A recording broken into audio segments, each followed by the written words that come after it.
Hello दोस्तों, कैसे हैं आप सभी। उम्मीद करता हूँ आप लोग बढ़िया होंगे और आपकी तैयारी एकदम ज़बरदस्त तरीके से चल रही होगी।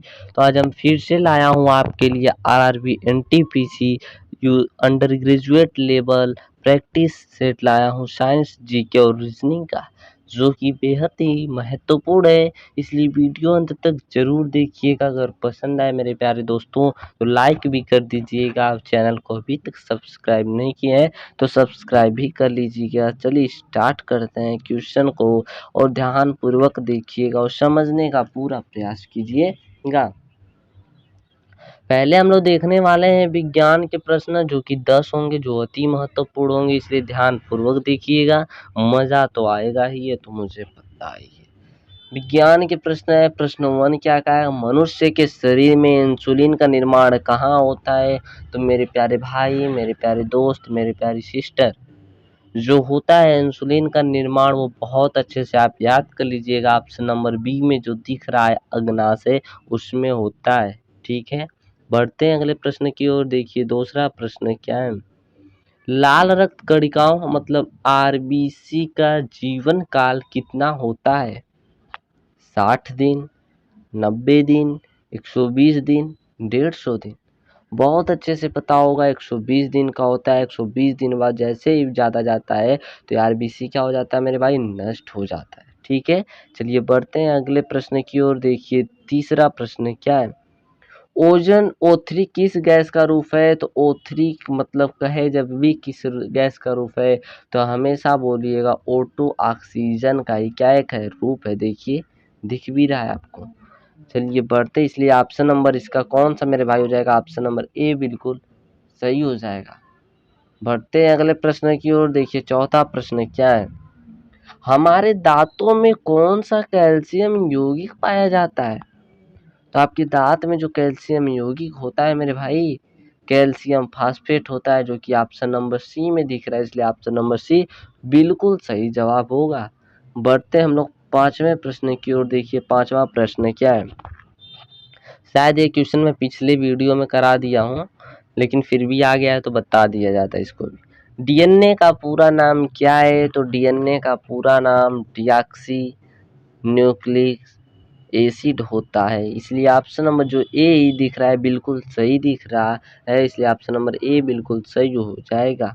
बढ़ते हैं अगले प्रश्न की ओर। देखिए छठवां प्रश्न क्या है, सूर्य का प्रकाश पृथ्वी तक कितने समय में पहुंचता है। तो हमेशा ट्रिक मार कराइएगा 8 मिनट 20 सेकेंड, जो कि ऑप्शन नंबर बी में है। 8 मिनट 20 सेकेंड लगते हैं पृथ्वी पर पहुंचने में सूर्य का प्रकाश। सातवें प्रश्न को देखते हैं और देखिए सातवां प्रश्न क्या है, लोहे में जंग किस कारण से लगती है। तो मेरे भाई लोहे में जंग की बात करें तो ऑक्सीजन और नमी दोनों के कारण से लगती है, इसलिए ऑप्शन नंबर सी सही हो जाएगा। बढ़ते हैं हम लोग आठवें प्रश्न की ओर। देखिए आठवां प्रश्न क्या है, वातावरण में सबसे अधिक पाई जाने वाली गैस कौन सी है। तो मेरे भाई वातावरण जो आपका वायुमंडल यहाँ पर है, इसमें सबसे ज़्यादा गैस नाइट्रोजन पाई जाती है, जो कि उसका जो प्रतिशत है 78% होता है। बढ़ते हैं अगले प्रश्न की ओर। देखिए नौवां प्रश्न क्या है, कंप्यूटर की मेमोरी की सबसे छोटी इकाई क्या है। सबसे छोटी इकाई की बात करें मेरे भाई तो बिट होता है, जो कि ऑप्शन नंबर बी में दिख रहा है, वो बिल्कुल सही हो जाएगा। बढ़ते हैं हम लोग 10वें प्रश्न की ओर। देखिए 10वां प्रश्न क्या है, ब्लैक होल किस वैज्ञानिक ने पहली बार प्रस्तावित किया था। बहुत चर्चित प्रश्न है मेरे भाई। तो ब्लैक होल की बात करें तो जॉन मिशेल थे, जो कि ऑप्शन नंबर डी में दिख रहा है, बिल्कुल सही हो जाएगा। बढ़ते हैं हम लोग, ये रहे आपके 10 प्रश्न खत्म हो चुके हैं। अब देखने वाले हम लोग सामान्य ज्ञान के 10 प्रश्न, जो कि अति महत्वपूर्ण होंगे। तो देखिए इसको भी। पहला प्रश्न देखिए, भारतीय संविधान के निर्माता किसे कहे जाते हैं। ये तो आप बचपन से ही जानते आए हैं कि भारतीय संविधान के निर्माता डॉक्टर भीमराव अंबेडकर को कहा जाता है, जो कि ऑप्शन नंबर बी बिल्कुल सही आंसर है। पढ़ते हैं हम लोग दूसरे मतलब 12वें प्रश्न की ओर। देखिए क्या है, भारतीय राष्ट्रीय कांग्रेस की स्थापना कब हुई थी। भारतीय राष्ट्रीय कांग्रेस की स्थापना 1885 में हुई थी, जो कि ऑप्शन नंबर बी बिल्कुल सही हो जाएगा। देखते हैं 13वां प्रश्न, भारत में नवरत्न कहलाने वाला राजा कौन था मेरे भाई? तो भारत में जो नवरत्न कहलाने वाला राजा था वह विक्रमादित्य था। इस पर 3 स्टार बना लीजिए, मोस्ट इम्पोर्टेंट है। विक्रमादित्य मार्क कराइएगा। बढ़ते हैं हम लोग अब 14 प्रश्न पर, जो कि बहुत चर्चित प्रश्न है। भारतीय रिजर्व बैंक आरबीआई की स्थापना कब हुई थी?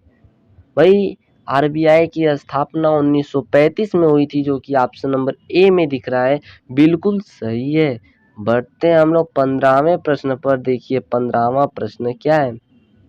मंगलयान किस ग्रह के लिए भेजा गया है? तो मंगलयान से ही पता चल रहा है कि मंगल ग्रह के लिए, जो कि ऑप्शन नंबर बी है, बिल्कुल सही जवाब।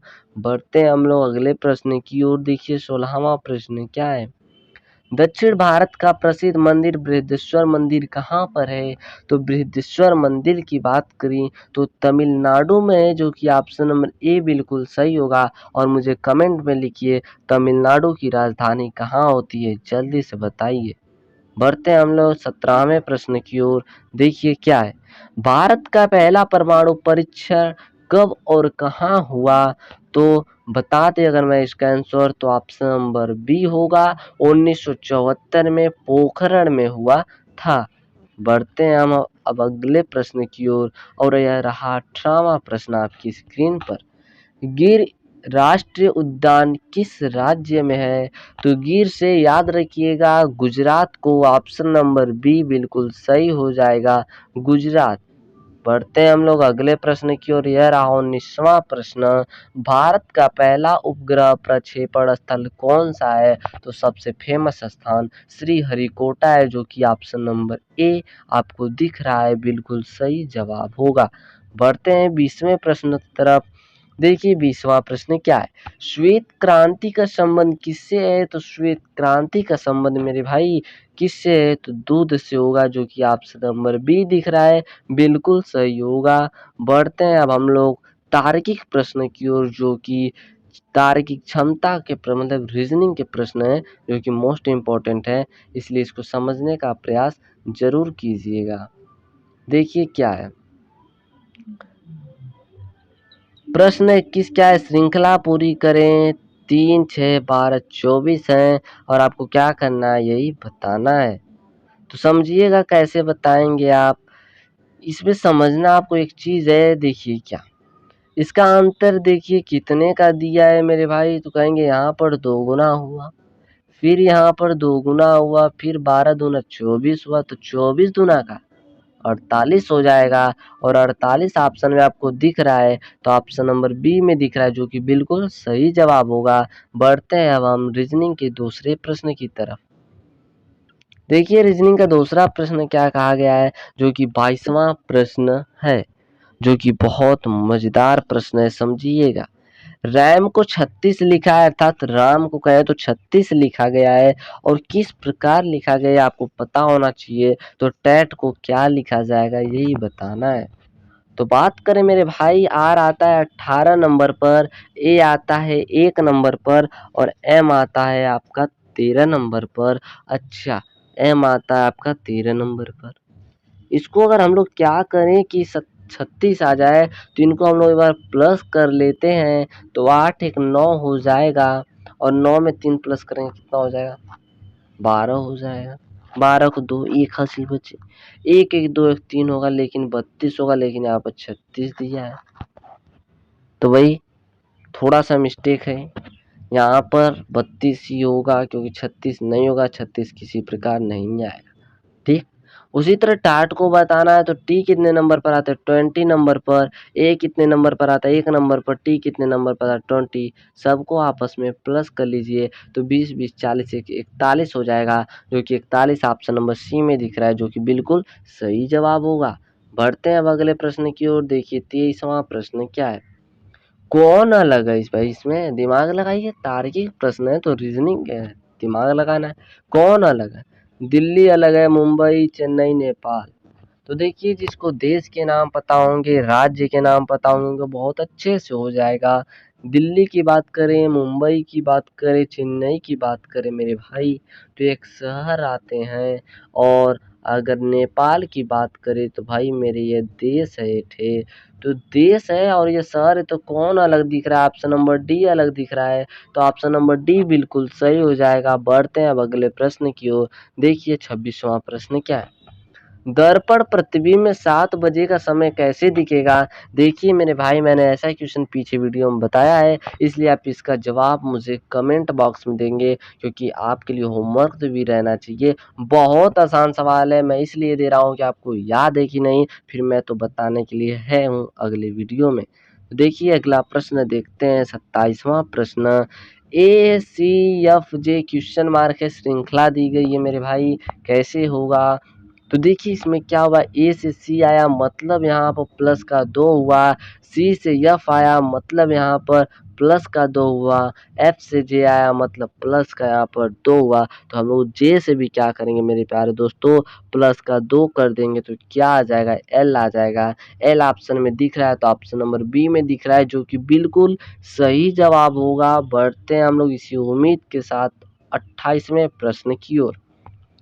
कलम का संबंध लिखने से है तो चाकू का संबंध किससे होगा? आपको बहुत अच्छे तरीके से पता होना चाहिए। कलम से हम लोग लिखते हैं तो चाकू से क्या करते हैं, काटते हैं। तो कौन सा सही हो जाएगा? ऑप्शन नंबर बी बिल्कुल सही हो जाएगा। बढ़ते हैं अगले प्रश्न की ओर। देखिए 29वां प्रश्न है, देखिए कितना मजेदार प्रश्न है। 5 लड़कियां लाइन में खड़ी हैं, ठीक है। रीना, सीमा, पूजा, किरण, अनीता। अनीता सबसे आगे है, मैं लिख लेता हूँ। अनीता भाई सबसे आगे है और पूजा सबसे पीछे है। तो इनके पूछा है भी बीच में कौन है? तो देखो भाई इसमें अगर बीच में ढूंढोगे तो गलत हो जाएगा, क्योंकि रीना है, सीमा है, यहाँ से पूजा ही आएगी, लेकिन पूजा तो लास्ट में है। तो ध्यान रखिएगा, अनीता है और पूजा की बात करें तो इनके बीच में पूछा गया है, तो कौन है? किरण है, जो कि ऑप्शन नंबर सी में दिख रहा है। तो ऑप्शन नंबर सी बिल्कुल सही प्रश्न का जवाब होगा। बढ़ते हैं हम लोग 30वें प्रश्न पर। देखिए 30वां प्रश्न क्या, ईस्ट को VZHG तो नॉर्थ को क्या लिखा जाएगा? मेरे भाई, मेरे दोस्त, मेरे यार, जो ईस्ट होता है इसी का यहाँ ध्यान से अगर देखेंगे तो ये सभी विपरीत लिखे हैं, अर्थात कहें तो अपोजिट लिखे हैं। अब अपोजिट का मतलब आप नहीं समझते हैं तो आपको पता होगा ABCDEFGHIJKLM। विपरीत का तरीका मैं बता देता हूँ आपको, ठीक है। इसी प्रकार हुआ, मतलब ए से लेकर मेरे भाई, जो ए से लेकर क्या, ए से लेकर बात करें जेड तक, तो ये जो विपरीत इनमें होंगे, और विपरीत कैसे बताते हैं मैं बता देता हूँ। एक चीज़ याद रखिएगा, ए से पहले एम तक लिख लीजिएगा एक जगह, ठीक है। फिर यहाँ से इसके नीचे से एम के नीचे से एन लिखिएगा, फिर यहाँ पूरा आएगा, फिर जेड, इस प्रकार। तो ये आपस में जो आएगा, ये आपस में सब क्या होंगे, आपस में विपरीत हो जाएंगे मेरे भाई, ठीक है। तो इसी प्रकार बताना है आपको। तो ये क्या दिया गया है, विपरीत ही दिए गए हैं सबके। तो उसी प्रकार आप बता दीजिए, नॉर्थ का विपरीत क्या होगा? एन का विपरीत एम होता है, ओ का विपरीत एल होता है, आर का विपरीत आई होता है, टी का विपरीत जी होता है, एच का विपरीत एस होता है। तो ये कौन से ऑप्शन में दिख रहा है वो ऑप्शन सही हो जाएगा, तो ऑप्शन नंबर ए में दिख रहा है, जो कि ऑप्शन करेक्ट हो जाएगा। उम्मीद करता हूँ कि मैंने जितना प्रश्न बताया बहुत मज़ेदार रहे होंगे और मज़ा भी आया होगा। अगर आप ऐसे ही प्रश्न पाना चाहते हैं हर कंपटीशन एग्ज़ाम के लिए, तो मैं आपको ऐसे प्रश्न ज़रूर लाऊंगा। और आप अभी तक चैनल को सब्सक्राइब नहीं किए हैं तो सब्सक्राइब कर लीजिए, क्योंकि आपको वीडियो का नोटिफिकेशन तभी मिलेगा जब आप चैनल को सब्सक्राइब कर रखे रहेंगे। वीडियो पसंद आया हो मेरे प्यारे दोस्तों तो लाइक कर दीजिएगा, चैनल को फिर से एक बार सब्सक्राइब कर लीजिए और इसे ज़्यादा से ज़्यादा अपने दोस्तों में भी शेयर करना शुरू कर दीजिए। धन्यवाद, मिलते हैं फिर हम नेक्स्ट वीडियो में एक नई उम्मीद के साथ।